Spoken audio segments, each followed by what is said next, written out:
Yeah. Good afternoon, guys. Yeah, definitely. I just got off the practice field.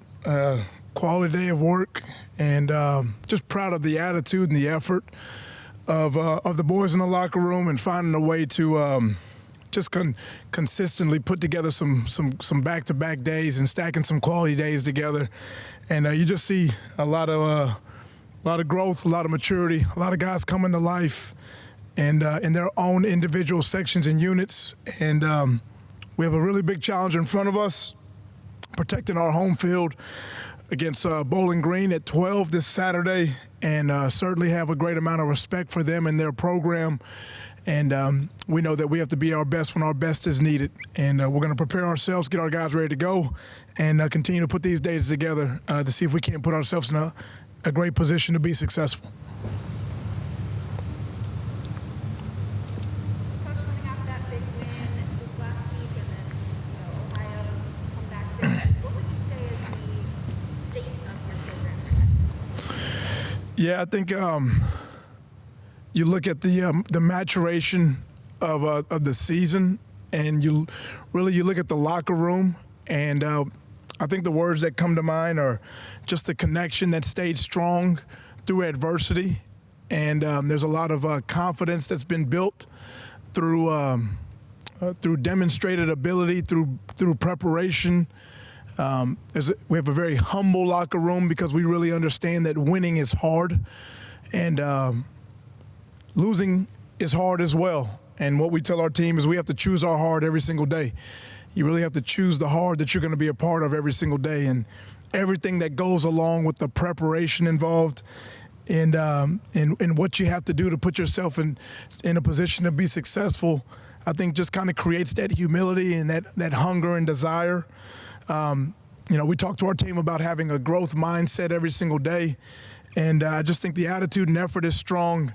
You see a lot of young guys that are kind of stepping up and growing in big roles for us right now, and we just want to continue with the sense of urgency to get things done, have poise in critical situations, and just have that healthy amount of balance between, the humility of understanding that anybody can beat you if you're not prepared, and then the confidence in knowing that when you prepare yourself the right way, that you can go out there and do great things.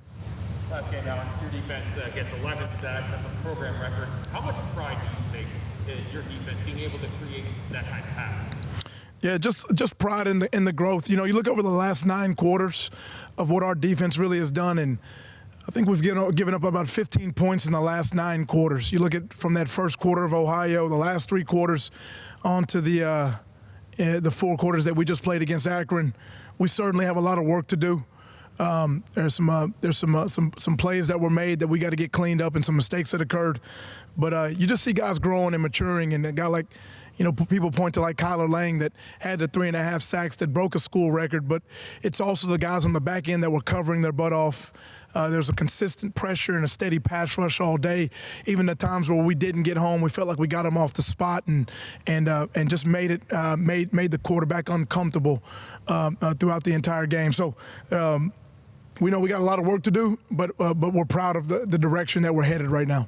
Coach, what is it about your red zone defense that has been able to be so dominant so far this season? That's a great question.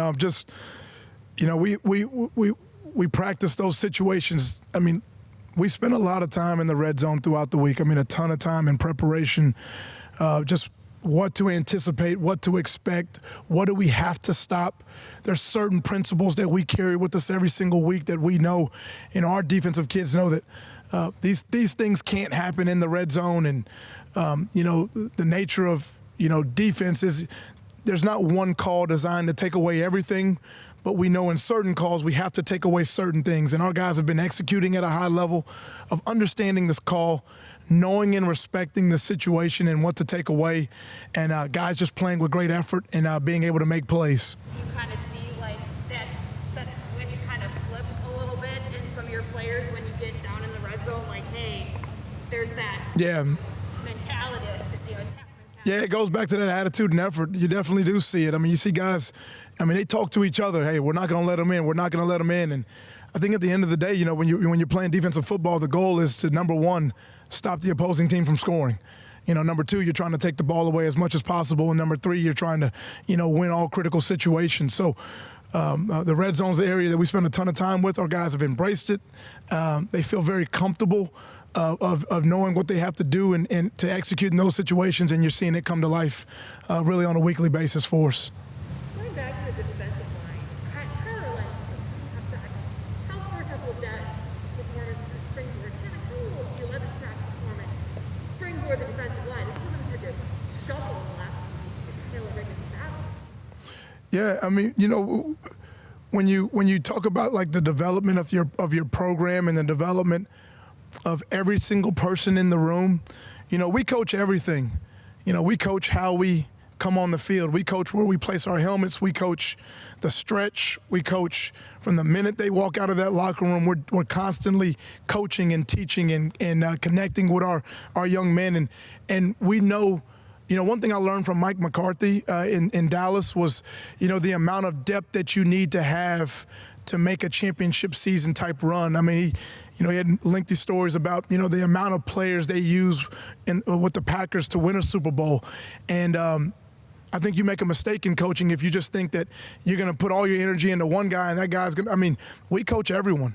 And with the anticipation and the expectation that at any given moment, at any time, we know that this guy over here or this guy over here could be called to go in a game.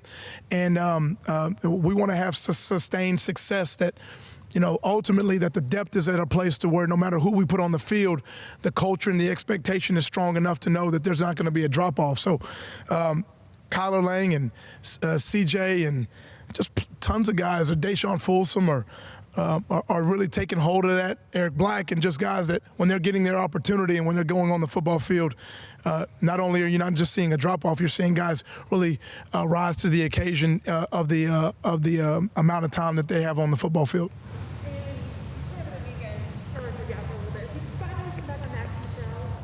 Yeah, Max is going to be a daily evaluation, and we'll see how he does on Friday. He was out today, and we'll see what he looks like over the next few days and what he does on Friday, and then we'll make a game time decision on him. As you reflect a little bit on kind of where you're at right now, and as your team's starting to play better, is some of this just a product of how much you had to do in such a short amount of time, and maybe in reality you needed 6 or so games to get everybody comfortable in your system? Practice is very important in football. And practice is something we didn't have a lot of time with when we first took the job. We carry a trash can with us on the road of a whole bunch of pieces of paper where we wrote down every possible excuse that we could think of headed into this season. We put them all in a trash can back in August. We put gasoline on them and we burnt them. And we burnt a whole bunch of excuses. We put a lid on it, and we carry that trash can every single place with us. So there's no excuses on our end. There's no excuses for me as the leader of this organization and program. They put a man on the moon. We're just finding ways to get it done. So we know how critical practice is, and if anything, what we've learned is that how important is it for us to take advantage of the practices that we do have. So the guys have been taking that, they've been running with it, and really just proud of the growth that they've shown so far. Coach, you guys are 4-4, obviously certainly in the MAC East race. Have you emphasized to your guys this is it? We have 4 games left. We have to play a long line. We have 4 games left to keep. We do talk about I think we big picture vision, short picture focus, and we have 28 days from today left in the regular season portion of play. But our goal right now was to be 1-0 today and 1-0 at the end of this week. But ultimately, how do you see the big picture and then also be laser focused on what's in front of you? So I think it's a very fair question, and that's where we are. We're constantly looking at all the moving pieces, and my job is to make sure that we all see all the moving pieces. We're very aware and evident of what's going on around us, and then let's get laser focused on what we have to do to control what we can control and take care of our daily responsibilities, which was today finding a way to be in 1-0 when we walked off the field today and how we practiced. Well, your offensive line amongst the leaders of the nation in field sacks allowed, amongst the leaders of the nation in rushing touchdowns. obviously we never talk about offensive lines enough, but I would like you to talk a little bit about where that unit has come to this point in the season to be statistically putting up things that make people notice. Yeah, you look at, okay, Coach Mo comes in May. There's a ton of players that were on this roster that were gone. And they went in the portal and went other places, and then all the talk and the conversation is, you know, well, O-line's going to be a question mark. O-line's a concern. What are we going to do with O-line? Who's going to snap this year? You know, we have this big rushing attack, and how are we going to continue with that? How are we going to protect Kyle and Matt and the quarterbacks? And you know, and all we did from day one was, number one, pour into the young men that were in that locker room, coach and teach and connect. And I think Coach Shane Montgomery and Coach Matt Stansfield has done an outstanding job of teaching and coaching, and the players that have been on that line. You look at Vince Polgar, our starting center, has played big for us all year. Jack Klink and Jake Fusak, guard and tackle, doing an outstanding job of just being consistent, really big bell cows for us on the line. You look at Gabe Wallace, a guy that is just probably underappreciated in how much he does and how hard he plays and what he plays through. And then Al, Big Al, just across the board. And then, you know, we go to the Nebraska game, and Dre has to step in a big moment on the road against a Big Ten opponent. All we do is drop back 50 times without a sack.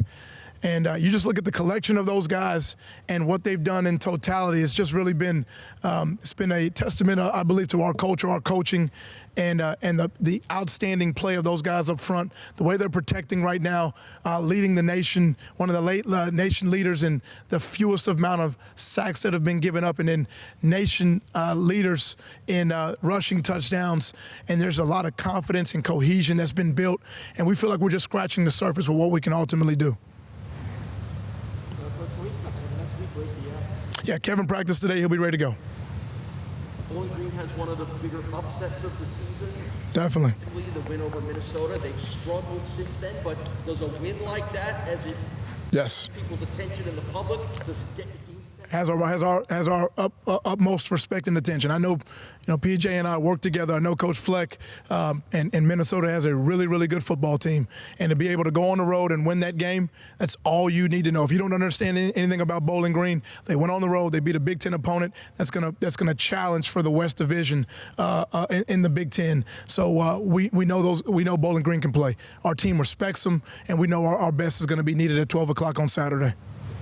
What's it going to mean to have Kevin Marks back, you know, in that trio of running backs for that? Sure. Anytime you add an outstanding player like Kevin Marks, we know it's only going to do. Only they can do is make us better. We're looking forward to Kevin coming back healthy and ready to roll. He had an outstanding day of work today. He's in a great state of mind, and we're looking forward to what he does this week at 12 o'clock. Coach, how much are you looking forward to getting back in front of that Bulls faithful? And judging by your outfit, looks like you're ready for Saturday. We are. This is a John Fuller special, on purpose, all black. I had my blue shirt on, and he reminded me, we're all black, Coach. So I put my all black on. We are blacking out at 12 o'clock on Saturday. True Blue. Miss you guys. Can't wait to see you guys back in the stadium. Always great to come back home and just get in front of our home team and our home crowd and home fans and the parents and supporters and everybody that's been supporting us all season. We're looking forward to it, and we can't wait to get this thing rolling at 12 o'clock.